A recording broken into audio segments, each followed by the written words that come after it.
Sila.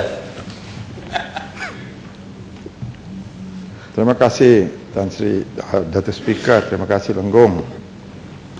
Ini dalam internet. Dalam internet mereka mengatakan bahawa ucapan Duli Yang Maha Mulia Yang di-Pertuan Agong itu pro BN. Jadi ini satu tuhmahan yang tidak baik.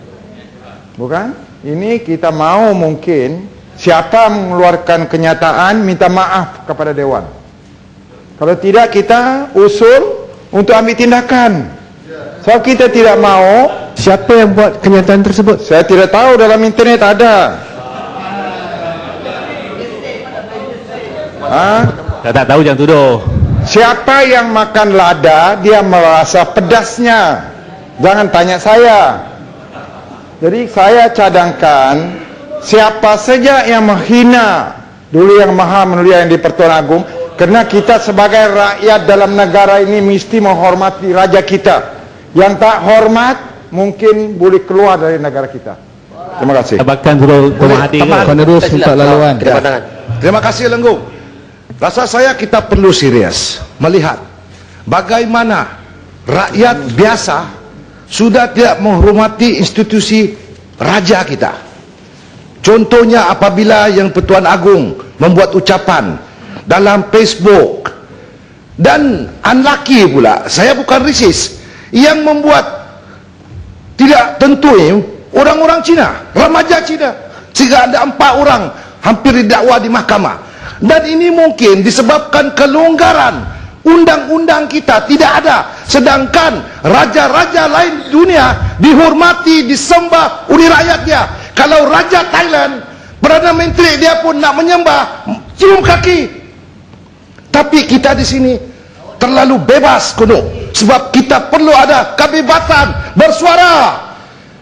Kebebasan bersuara macam mana? Lenggong rasa saya sudah tiba masanya. Lenggong sesuailah untuk mensorkan kepada kerajaan supaya mempertimbangkan supaya satu akta digubal dalam persidangan ini juga, yaitu menuntut supaya kerajaan memastikan raja-raja kita dipelihara, tidak boleh disentuh dengan apa cara sekalipun, lebih-lebih lagi oleh orang-orang ramai yang tidak tentu apa pasal, menggunakan media sosial, Twitter, Facebook, macam-macam. Dan baru-baru ini pemimpin kita, wakil rakyat kita mengatakan bahawa ucapan yang di-Pertuan Agong ucapan barisan nasional, sedangkan dalam perlembagaan yang di-Pertuan Agong boleh menolak ucapan itu sekiranya dia tidak bersetuju. Yang hapuskan kekebalan raja siapa? You shut up. Yang hapuskan kekebalan raja siapa? You shut up, sit down. This is my floor. Yang hapuskan kekebalan raja siapa? Muhammad. Tengok Muhammad. Sit down. Ya, ringkaskan. You shut up. Listen to me. Yang di-Pertua. Ini floor saya. You tak ada hak. Diam duduk. Tak tahu, diam duduk. Kita batalkan. You apa? Selaku orang. Sebentar Muhammad. Sebentar ya Muhammad. Tapi Muhammad tangan. Tak faham. UMNO yang hapuskan kekebalan. Yang Muhammad Sepang. Sebentar ya Muhammad. Yang Muhammad Sepang. Yang Muhammad tidak ada hak untuk mencela kepada orang yang sedang mencela. Dia tak boleh Muhammad. Kucing, bandar kucing tak ajar dia. Apabila tak ajar dia tak faham apa-apa. Turong tak baik make one right. Masalah Ya, Tuan Speaker, saya rasa Kinabatangan sudah kurang pedoman. Minta dia tarik balik perkataan yang kurang parliamentary seperti anjing. Batu. Ini tidak betul. Orang-orang seperti nak menghina Agong inilah ni. Perlu dihukum. Namanya Peraturan Mesyuarat 36 terhadap siapa yang Muhammad? Disebut oleh Kinabatangan. Itu adalah bukan cara parliamentarian. Perkataan syadab tu kau Muhammad? Bagi anjing. Dia kata binatang, you shut up. Siapa sebut saya binatang sana? Saya binatang, kamu anjing lah. Ya, itu. Apa masalah? Please ask him to withdraw. Withdraw you. Saya mendengar binatang, withdraw first. Kinabatangan. Saya mendengar ada suara di sini mengatakan binatang kepada Kinabatangan. Saya mendengar ya Muhammad. Kalau dia withdraw, saya withdraw. Kalau tidak, dia binatang 100 kali. Ada isu lah Mas. Duduklah. Ya, Kinabat. Speaker. Putaran mesyuarat. Ya, kelabakan. Peraturan mesyuarat Datuk Speaker 36 kurungan 4. Tidak ada orang ahli boleh mengeluarkan perkataan-perkataan yang kesat. Datuk Speaker, daripada sana ada cakap binatang, daripada sini ada cakap anjing. Ya. Dua-dua ini mesti tarik balik. Kalaupun dia BN atau pembangkang, Masalah maka kita mau dia tarik balik. Kalau tidak, kita ambil Siapa yang tindakan. hormat, kedua-dua itu adalah perkataan yang tidak boleh digunakan dalam Dewan. Tapi masalahnya sebelah sini tidak menggunakan mic, menggunakan perkataan binatang kepada Kinabatangan. Jadi kita jangan ulang lagi penggunaan perkataan-perkataan begini, apatah lagi merujuk kepada seorang ahli yang lain. Datuk Speaker, kedua-dua pihak hormat. sama ada pakai mic atau tidak, mereka mesti akun. Sebab apa? Suara dengar dalam Dewan. Ada siapa yang mengaku yang hormat? Cukup lah. Tak apalah.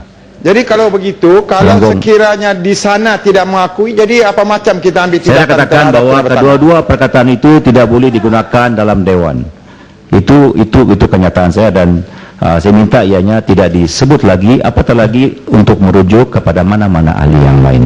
Cukuplah setakat itu yang hormat ya. Saya sambung, tuan-tuan. Lenggung belum habis. Saya jawab. Dan saya meminta Lenggung supaya mensurkan kepada kerajaan supaya mana-mana individu dalam negara ini yang bertindak menghina raja perlu diambil tindakan segera dan dihukum penjara seperti di negara-negara lain. Ya, Terima kasih Kinabatangan. Sebab itu kita sebut tadi bahawa perlunya ada undang-undang. Karena apa? Kalau kita rujuk di Asia Barat, Kuwait, Jordan merupakan dua negara yang masih memiliki undang-undang berkaitan dengan institusi raja. China, Jepun, United Kingdom juga pernah menggunakan sistem lese majesty. Manakala Jepun, United Kingdom, sistem raja menggunakan China undang-undang. mana ada lagi sistem raja ni? Itu parti Datuk komunis Ketua. kan? Datuk Ketua. Datuk betul. Apakah Fakta pernyataan fakta sedemikian lah. mencerminkan Malaysia tidak terkecuali. Cuba baik. parliamentary Malaysia barisan tidak nasional? terkecuali. Buat homework lah, buat homework. Okey lah, buat homework. Saya sebut dulu. Berapa tahun Sebab dulu? dengar 100 tahun dulu. dengar betul-betul apa yang nak sebut. Lenggong duduk lah. Lenggong tak ada fakta. Dulu bagi garam merah. Minta senyap. Minta senyap Sebab yang hormat. itu Ya. Malaysia tidak terkecuali. Memang betul sebagaimana disebut oleh Kinabatangan tadi. Tidak terkecuali dihambat isu berkaitan penghinaan ke atas sistem raja. Memang betul apabila lahirnya pemimpin dan pengikut yang berfikiran liberal yang melampau. Sebab itu kita dikejutkan baru-baru ini apabila dua orang individu daripada kaum Cina yang mengeluarkan kenyataan berbau sindiran terhadap ke bawah duli Sri Paduka Baginda Dipertua Agong suatu hari keputusan baginda. Ekoran kenyataan itu mereka ditahan, dibuat siasatan, akhirnya dibebaskan telah memberi kenyataan. Ini satu daripada contoh daripada banyak contoh penghinaan yang dibuat oleh pelbagai rakyat dalam negara kita, termasuk rakan-rakan di sebelah sana. Sebab itu di Dewan Yang Mulia ini saya bersetuju dengan pandangan Kinabatangan dan tentu rakan-rakan lain bersetuju. Maka sudah sampai dan ketikanya kerajaan secara serius mengkaji undang-undang yang sedia ada mesti diperkukuhkan atau mewujudkan satu undang-undang, sama ada undang-undang derhaka apa juga undang-undang bagi menghalang perkara-perkara ini, kerana ia benar-benar boleh meruntuhkan institusi yang cukup tinggi nilainya dalam negara kita.